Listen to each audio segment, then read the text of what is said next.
Espero que o melhor deste dia ainda esteja por chegar e venha iluminar seu rosto com um lindo sorriso. Boa tarde. Boa tarde, crianças. Como eu falei para vocês, né? Hoje nós teremos aula de ciências e não de matemática, porque amanhã nós vamos ter uma live tentando resolver a maioria das atividades propostas lá no manual e no caderno do aluno. Então, vamos começar nossa aula de ciências, né?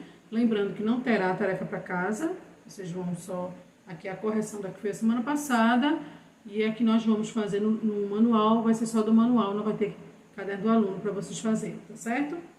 Então, abram aí o caderno do aluno na página 5 até a página 7, que são as atividades que eu passei a semana passada, né? Foi falando sobre o intestino delgado. Então, circule de verde o intestino delgado e de azul o intestino grosso. Então, o intestino delgado são aqueles mais fininhos, né? E o grosso, já está dizendo o próprio nome, é o intestino grosso. Na página 6, letra A. Em qual dos intestinos atua o suco digestivo? E qual é o suco digestivo? Então, é o intestino delgado e o suco é o entérico. Suco entérico. Na letra B, qual enzima está presente nesse suco? Aí são os lipases e os que atuam em lipídios, né? O que apresenta a imagem a seguir? Qual é a função dessas estruturas no nosso organismo? Então, temos aí uma fotografia com zoom, né? Que é como se estivesse mostrando aí a vilosidade intestinal, as quais são capazes de absorver os nutrientes dos alimentos digeridos e evitar enviar esses nutrientes para o sangue, né? Então, essa é a representação aí. São a absorção, né? Isso aí, ele é capaz de absorver todos os nutrientes para assim enviar para o nosso organismo. Então, no 12º diz assim: Marina viu uma propaganda na TV com a seguinte imagem. Aí tem a imagem, né? Qual é a imagem transmitida pela propaganda? A ingestão de fibras faz bem à saúde, né? Como a gente já tinha explicado lá que quanto mais fibras, frutas, legumes, verduras cruas, elas ajudam no funcionamento do intestino. Então, isso faz com que o intestino delgado tenha maior número de absorção de nutrientes para o meu organismo. Então, explique a mensagem transmitida. Então, fibras regula o funcionamento intestinal devido à capacidade de melhorar a função do bolo fecal. Então, as fezes ficarão mais, digamos assim, diluídas, né, e hidratadas para assim melhor serem expulsas do organismo. 13º, existem bactérias que vivem ao longo do nosso tubo digestivo. Lembra das bactérias boas que eu falei, né? Tem que existir essas bactérias normalmente no nosso corpo para poder ela trabalhar dentro do intestino, fazendo com que ele entre em movimentação e assim aconteça a absorção desses nutrientes. Mas tem duas perguntas relacionadas aí. Como é conhecido o conjunto de bactérias boas existente no nosso organismo? Qual é a importância dela? Então, o conjunto é conhecido como flora intestinal, então ela age na flora intestinal, cujas bactérias auxiliam no processo de digestão e formação do bolo fecal. Então, como essas bactérias são adquiridas ao longo do crescimento do ser humano? Elas são adquiridas pela alimentação, inicialmente pelo leite materno e posteriormente por lácteos fermentados, né? Aqueles famosos lactobacilos, são chamadas bactérias vivas. Então, é interessante a gente chamar a atenção aí que o bebê, enquanto ele está na barriga, ele não defeca. porque ele ainda não teve ingestão de alimentos. Então é importante a gente ter essa observação aí. Tem casos, né, de o bebê, ele na hora do parto, o médico dizer que ele fez cocô, né, dentro da mãe. Mas não é essas fezes normais, porque ele não se alimenta. Ele se alimenta pelo cordão umbilical, os meus nutrientes vão para ele. Mas não que ele alimente-se pela boca, entendeu? Então aquelas fezes ali são as fezes, digamos que seja um tipo de fezes diferente, porque não é essas fezes causadas pela aquilo que não serve no meu alimento, que sai em forma de fezes, entenderam? Vocês terem aí um pouco dessa ideia aí. No 14º, tio Luiz foi ao médico com suspeita de apendicite. O que é esse problema de saúde? E qual é a utilidade desse órgão afetado? Então, apendicite é uma inflamação no apêndice, que é um órgão que abriga as células que defendem as bactérias da flora intestinal. Então, quando isso acontece, dela ficar inflamada, tem que haver uma cirurgia para poder retirar esse órgão que não vai servir mais, e também dá para as pessoas viverem sem o apêndice, tá certo? Caso ele não seja retirado, ele pode estourar dentro da pessoa, né?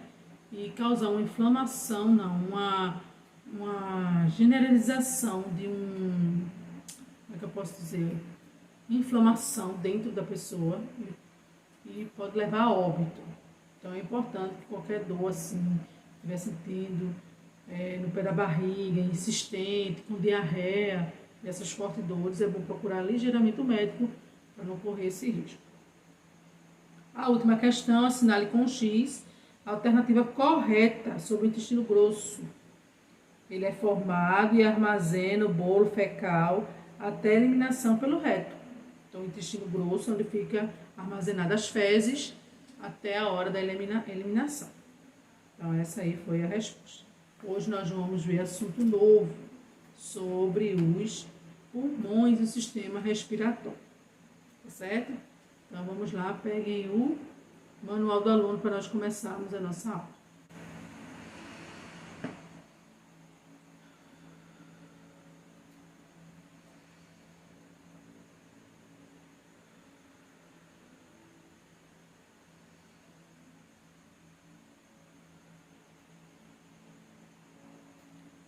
Por que eu estou fazendo isso?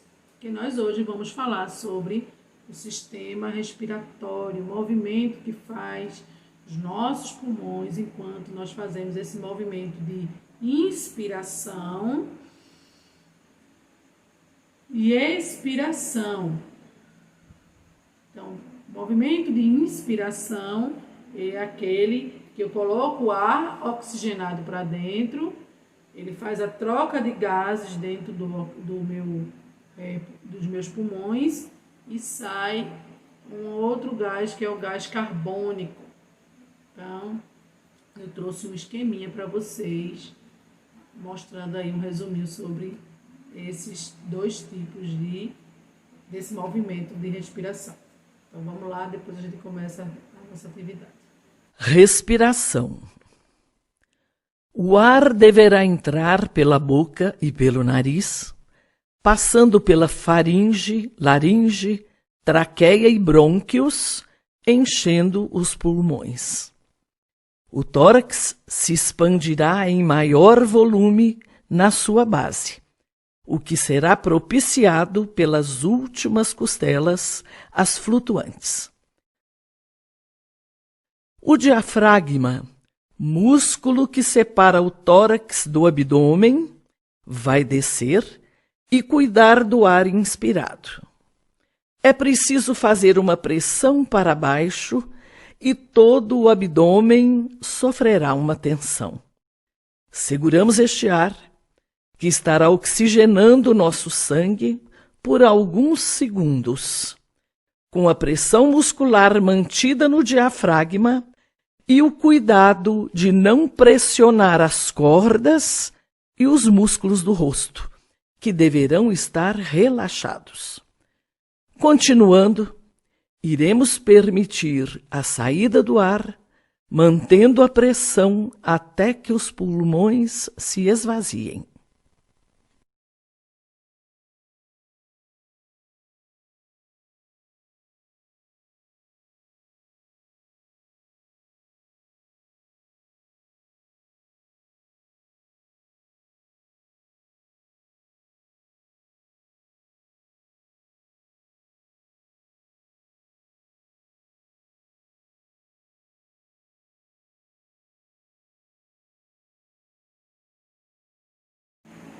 Pronto, foi um vídeo pequenininho, né, mas que dá para vocês compreenderem melhor como acontece, né, essa troca de gases e como acontece o sistema e o processo respiratório.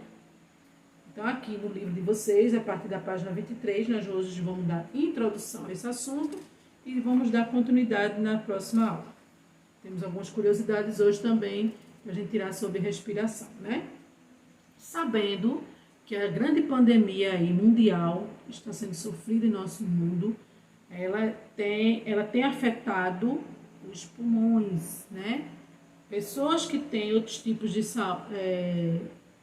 riscos de saúde, outros tipos de fragilidades, elas também sofrem mais porque acaba atacando outros órgãos. Mas a bactéria, né, o vírus do Covid-19, ela é alojada nos pulmões, por isso que ela dá insuficiência respiratória, né? Como vocês já devem ter visto falar muito sobre isso, mas como nós estamos falando de respiração, estamos restritos esses dias às respirações, né? Devemos usar máscaras todo o tempo ao sair de casa, né? Ao estar em estabelecimentos públicos ou privados também é obrigatório. Então, não sabemos até quando a nossa respiração será restrita, né, digamos assim. Vamos viver esse anormal aí. Mas só enfatizando que a Covid-19, ela é um vírus, né, que se aloja, que é o coronavírus, nos pulmões, e aí pode levar as pessoas a óbito, tendo outros problemas, outras complicações no seu quadro de saúde. Mas, voltando ao livro, nós temos aqui os pulmões e o sistema respiratório, na página 23. Tem um diálogo. Nossa, essa pessoa do parque estão correndo faz um tempão. Pois é, elas devem estar quase sem ar. Explica a fala de Masaru. Então, os exercícios físicos, elas deixam a gente mais ofegante, né? Cansados de fato. Mas elas fazem bem à saúde quando elas têm restrições médicas e tempo estimado. Então, se há um excesso, se faz muito tempo, pode trazer prejuízo para a sua saúde. Então, o ideal é que você faça exercício físico, mas com o tempo estimado, né? 40 minutos, no máximo 1 hora. Então, essa aí é a explicação que a gente poderia dar aí a Masaru. Você costuma ficar ofegante quando pratica algum tipo de esporte? Claro, né? Qualquer pessoa que pratica pronto, nós estamos parados, sentados.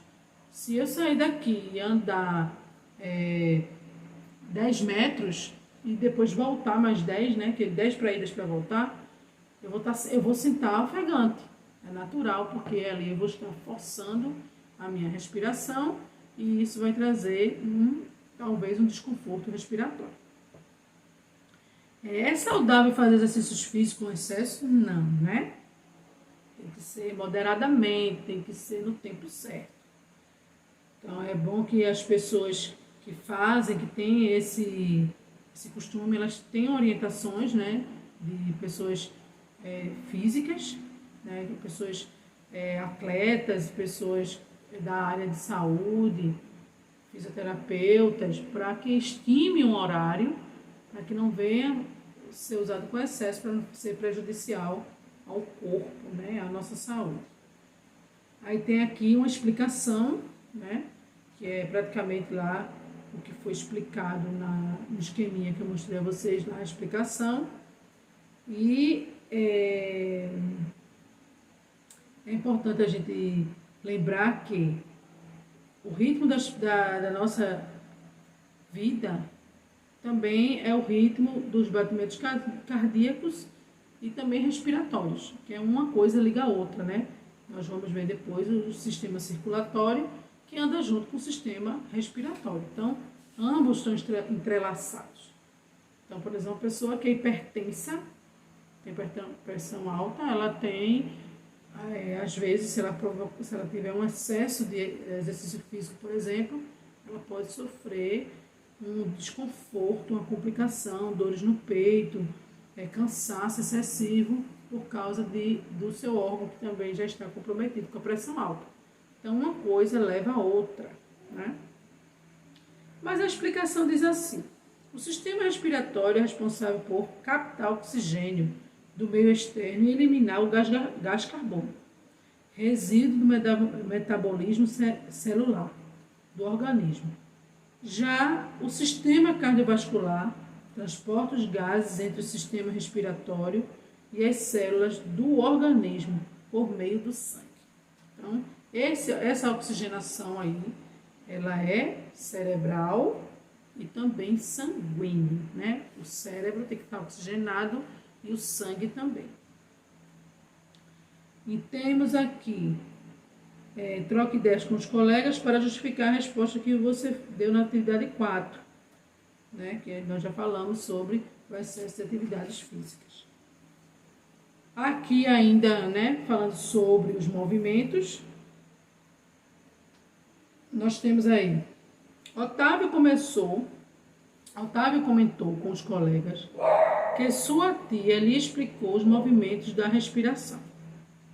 Existem dois: o movimento da inspiração e o movimento da expiração, né, que mostrou também lá no esquema. Esses movimentos são dependentes da movimentação do diafragma, né, que é aquele músculo, que é tipo uma bombinha que ajuda a compressão do meu pulmão involuntariamente, ou seja, eu não ordeno ao meu cérebro que eu tenho que respirar agora, por exemplo. É automático, é mecânico. Então, a respiração ela é automática, ela é mecânica, ela é involuntária. Então, está até aqui dizendo que o diafragma é um músculo posicionado abaixo dos pulmões. Sua movimentação é involuntária e permite que os pulmões contraiam e expandam, possibilitando a respiração. Então, esse movimento de subir e descer do pulmão, né, que fica na minha caixa torácica aqui, os pulmões, vai ajudar nesse processo de respiração e troca de gases. Quais outros movimentos do corpo humano são involuntários? Então, a gente pode falar que é o batimento cardíaco, né? Meu coração bate involuntariamente, mecanicamente. Eu não preciso ordenar. Por exemplo, eu levantar a minha mão, eu penso e levanto. Mas para bater meu coração, não. Já é como se fosse certo. É máquina, né? Funciona como uma máquina. Também, a vontade de fazer xixi, a vontade de fazer cocô também são involuntários. Ou seja, quando vem a vontade, você tem que fazer. Eu não ordeno, eu quero fazer, eu tenho que ir no banheiro fazer. Pode acontecer alguns casos de exceção que de pessoas já terem aquele horário, né, biológico e já sentar no vaso sanitário e já fazer normalmente. Mas existem casos que você pode estar em qualquer lugar e dá a vontade de você ter que fazer. Sexto não. Aí a contração do diafragma é quando esse se movimenta para baixo, permitindo que os pulmões se encham de ar e a caixa torácica se expanda. Esse é o processo de inspiração. Na expiração, o diafragma relaxa, contraindo os pulmões e expelindo o ar presente no seu interior. Este é o processo de expiração. Então, tem aí o esqueminha mostrando no livro de vocês como acontece a inspiração e a expiração, que também nós mostramos lá no vídeo. Aí veja no quadro que Vassaru mostrou à turma para que compreendesse o processo de inspiração e expiração. Então, o processo de inspiração contrai a caixa, contrai para baixo o diafragma e expande e enche o ar de pulmão que entra. O ar que entra enche os pulmões. A expiração relaxa o diafragma para cima, contrai e esvazia o ar que sai pela boca ou pelo nariz. Agora, nós temos aqui uma curiosidade, né? Digamos assim, uma curiosidade não, uma chamadinha aqui sobre pulmões artificiais. Então, tem assim. O avanço da ciência proporciona melhoria de vida às pessoas. O uso de órgãos artificiais não é novidade. Já era usado para que os pacientes conseguissem aguardar por pouco mais tempo a chegada de um novo órgão para realizar um transplante. Cientistas construíram o primeiro pulmão artificial a partir do pulmão doado de um porco, utilizando apenas a estrutura do órgão a fim de garantir que ele pudesse ser transplantado para outro porco. O transplante desse novo órgão artificial foi um sucesso, pois o porco receptor do pulmão não apresentou nenhuma rejeição ou necessidade de ampliação de aplicação de hormônios. Então vejam que interessante esse estudo aí, né? Eles transplantaram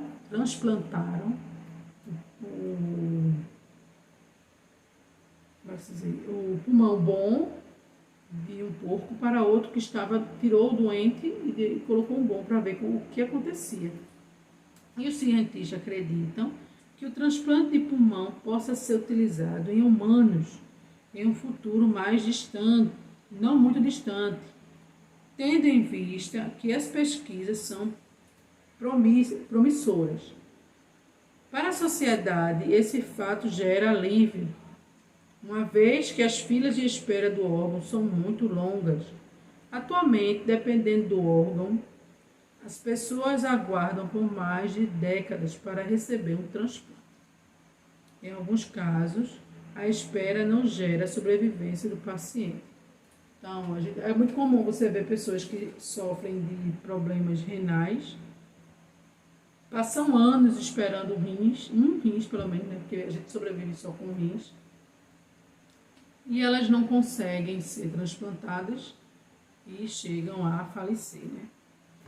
Então, isso aí, essa tecnologia aí, esses estudos, eles são avançados para que haja essa interação, haja esse socorro mais rápido, através de outras possibilidades, né, para a vida humana prosseguir. Então, assim como o transplante de fígado, transplante de coração, transplante de córneas, né, medula óssea. Então, existem vários outros tipos de transplantes que as pessoas, pacientes, eles sofrem pela espera, como é que se diz? Esperança de um dia ficar curado. Então, em relação a esse texto aí, qual é a importância do avanço tecnológico dos transplantes de órgão? Então, é a diminuição das filas, né? E a esperança pela qualidade de vida melhor, esperança pela cura.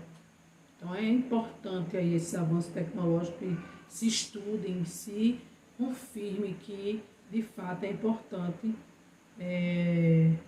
até usos de tecnologias artificiais para, assim, as pessoas poderem sobreviver. Pesquise e escreva abaixo os órgãos mais transplantados no nosso país. Então, eu já falei, né, sobre o rins, embora ele seja muito demorado, mas ele é o mais transplantado. Coração e fígado. Então, são os três aqui no Brasil mais transplantados. Ainda falando de pulmões, eu trouxe um vídeo de Drauzio Varela, né, que ele é um médico pesquisador, e ele fala sobre pessoas que usam, né, a nicotina, que no caso é o cigarro, como elas, que pode acontecer, mesmo elas deixando de fumar, e como pode ocorrer o fim dessa pessoa fumante, né? Sabemos que o Brasil ele tem uma porcentagem muito grande de fumantes ainda, então é importante o alerta. Então você que tem alguém fumante na sua família, você pode até mostrar esse vídeo posteriormente para as pessoas, para que elas venham se conscientizar que não que seja a cura, né? Porque ele vai falar que as pessoas não vão ficar com o pulmão limpo de dia para noite, mas ela pode prolongar seus dias de vida e até, quem sabe, limpar com o tempo as manchas dessa droga que fica lá armazenado no pulmão. Então, eu achei interessante esse vídeo, eu deixei para vocês. Eu quero que vocês assistam. Isso vai ser até aí nossa aula de hoje. Que vocês fiquem com Deus. E até amanhã na nossa live de matemática. Não se esqueçam, eu vou colocar o link e vou colocar o horário tudo direitinho lá no grupo, tá bom? Fiquem com Deus. E até amanhã, se Deus quiser. Olá, amigos do YouTube. Hoje vamos falar de uma doença que tem um nome meio complicado. Fibrose pulmonar idiopática, que a gente resume como FPI.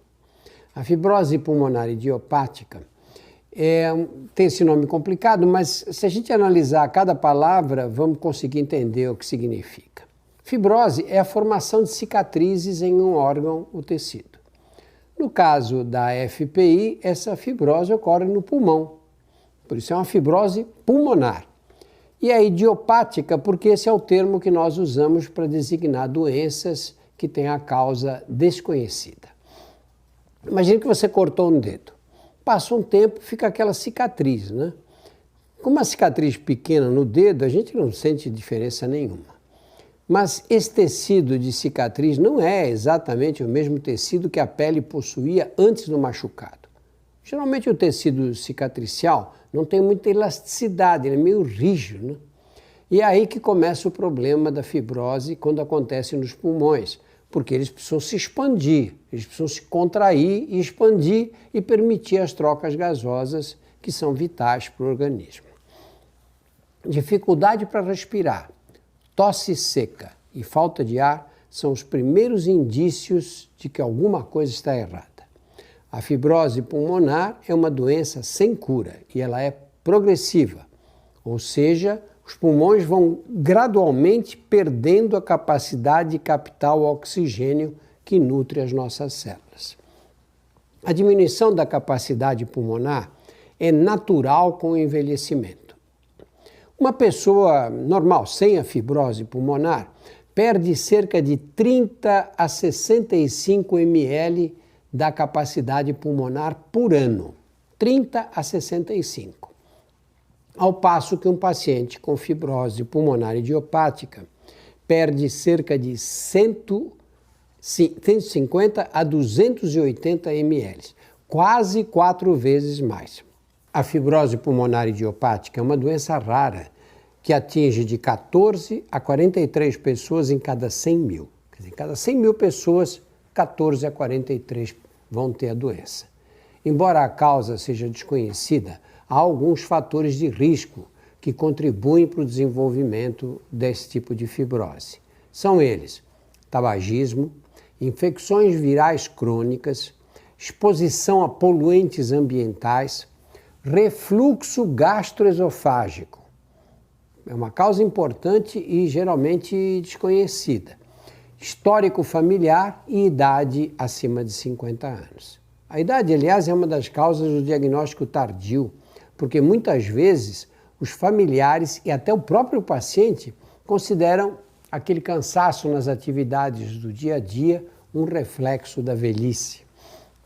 Não considera essa fadiga normal. O médico especialista em fibrose pulmonar é o pneumologista. Por meio da ausculta pulmonar, ele consegue ouvir os sons característicos que podem indicar a existência da doença. Um detalhe típico que pode ocorrer em alguns pacientes e auxiliar no diagnóstico é uma deformação progressiva nas pontas dos dedos ou das unhas, que ficam avolumadas, fica parecendo a ponta de uma baqueta de bateria. Esse processo é chamado de baqueteamento digital. Exames complementares, como tomografia computadorizada de alta resolução e, em alguns casos, uma biópsia pulmonar, ajudam a chegar ao diagnóstico.